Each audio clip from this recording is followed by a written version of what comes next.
Welcome to eget.ai. I'm Ronita and we will be learning probability and statistics together. I would like to start with something like a very important formula in probability, which is Bayes theorem. And what we'll do is we will get ourselves familiar with this theorem so we can kind of try to directly solve questions from previous year GATE papers.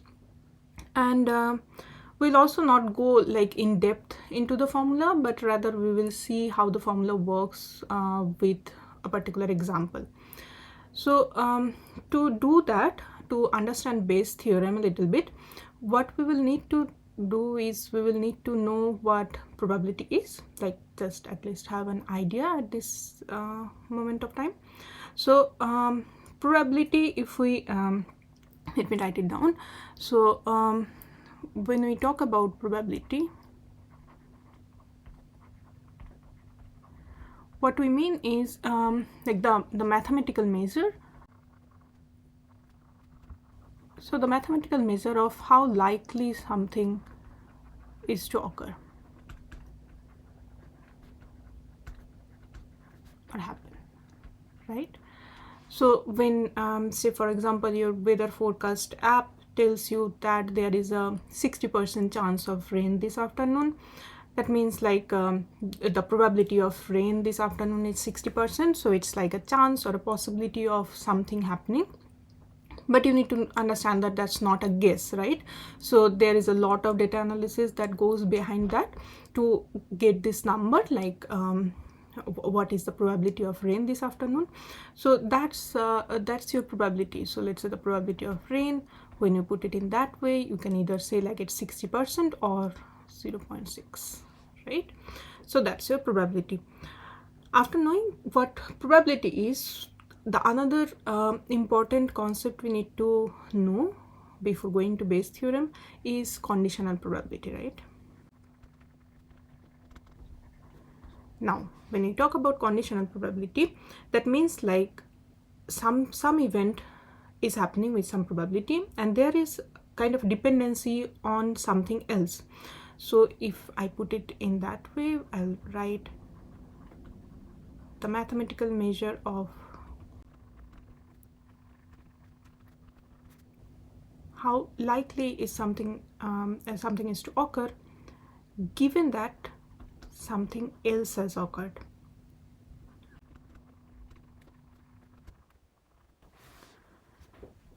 Right, so there is kind of a dependency between two events, and we know that some other event has occurred, and after knowing that, we are trying to understand what will be the probability of the particular event which is of our interest. What is the probability of that occurring? So going back to the previous example, the probability of rain, say the analysts have seen that in the morning it was cloudy today. So given that in the morning it was cloudy, now what is the probability of rain in the afternoon? Something like that you will write like this. So the probability of rain, given that the morning was cloudy, let's say that event is called C. Let's say that's something more than 0.6, let's say that's 0.8, right? So that's your conditional probability. So probability of rain, given that in the morning the sky was cloudy. Okay, so now that you have a very basic understanding of conditional probability, at least, we will go straight to the Bayes theorem and we will see how the formula looks. So the mathematical formula of Bayes theorem looks like this.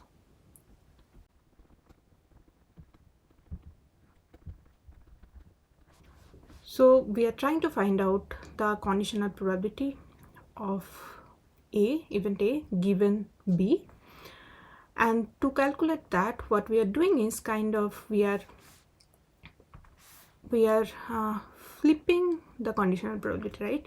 So if we know what is the probability of event B occurring given event A, and if we know the independent probability of event A and event B, from that, using Bayes theorem, we can calculate probability of event A given event B, right? So let's do one thing, we will not go into how this formula is derived. We will do that in some separate video. But in this video we'll just take a very simple example and try to see like how this formula is working, right? Okay, so let's take an example. And let's not consider the rain cloud example, because of course there are a lot of other things involved in predicting if it will be rainy or not. But let's take some other simple example, right? So let's consider an event like you have a friend who comes over to your place for a drink often in the evenings, right?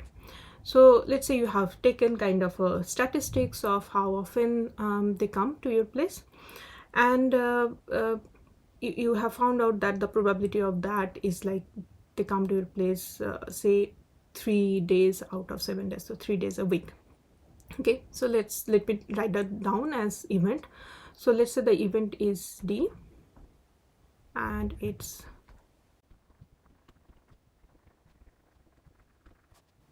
right. So the friend comes over to your place for a drink in the evening, and we are saying that the probability of that is 3/7, so 3 times out of 7 days.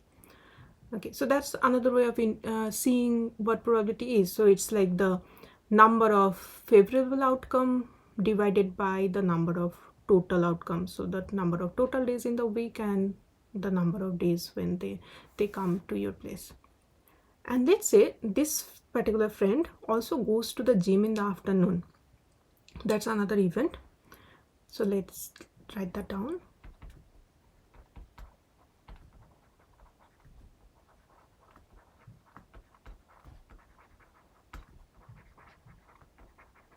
So friend goes to the gym in the afternoon, and let's say the probability of that is 5 out of 7. So in a week, on average, like 5 out of 7 days, this friend goes to the gym. Now what you have observed is that in those 3 days when your friend comes over to your place for a drink in the evening, 2 out of those 3 days they have already visited the gym in the afternoon, right? So that's the kind of conditional probability. So what that is, so conditional probability of G going to the gym, given that they have come to your place D, and what I'm saying is that out of these 3 days when they have come to your apartment, they have gone to the gym 2 times, right? So 2/3. Okay, so that's P, G given D. Now on a particular day you have called your friend and you have they told you like they are at the gym at that moment, right? Now you are trying to find out like what is the probability that they will come to your place now today. Like they have gone to the gym, are they going to come to your place with a greater probability than they do than they do normally, or with a lower probability, right? So let's try to calculate that. So for that, what we will do is we can use, we have already seen Bayes theorem, we can use that. So want to find out coming to your place, probability of coming to your place, given that the friend has gone to the gym, and we'll use the Bayes theorem.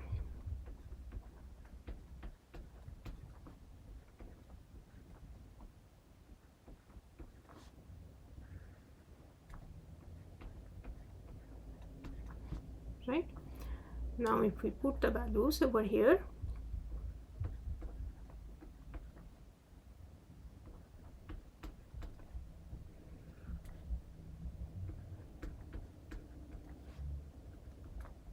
okay, so now calculating that, you found out that the probability of your friend coming to your place right now is 2/5.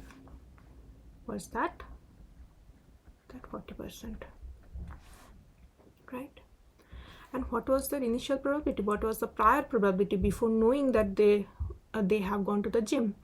So that's almost close to 43%, right? And I said like they go to the gym 2 days, among those 3 days they come to your place.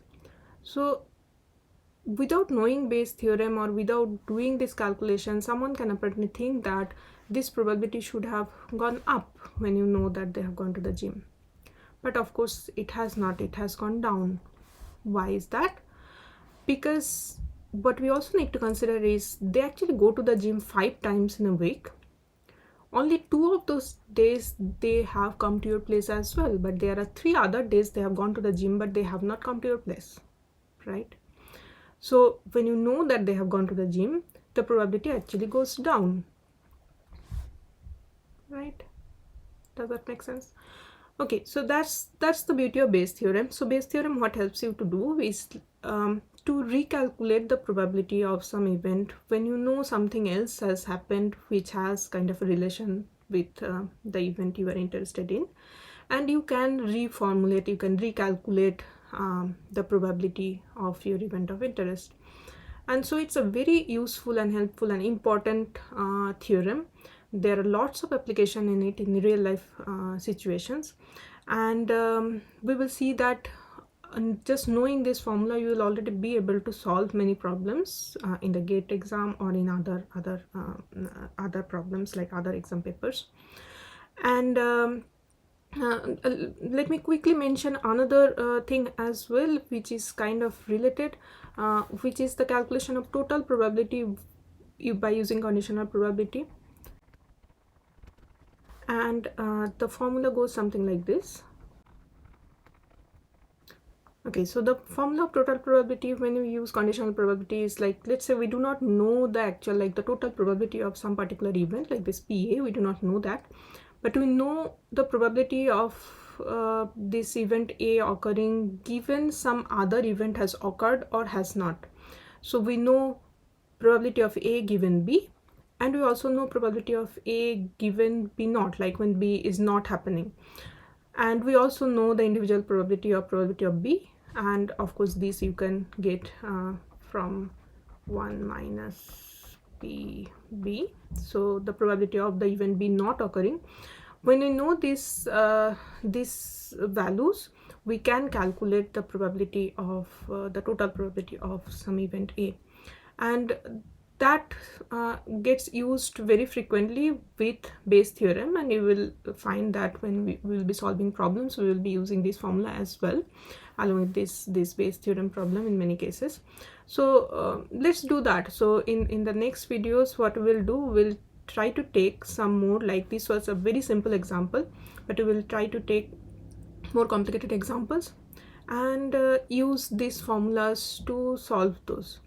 And we will also take examples from previous year GATE papers, and of course we will have more theoretical lectures on these particular topics as well, like the derivation of Bayes theorem, also like the detailing of conditional probability and probability axioms and those things.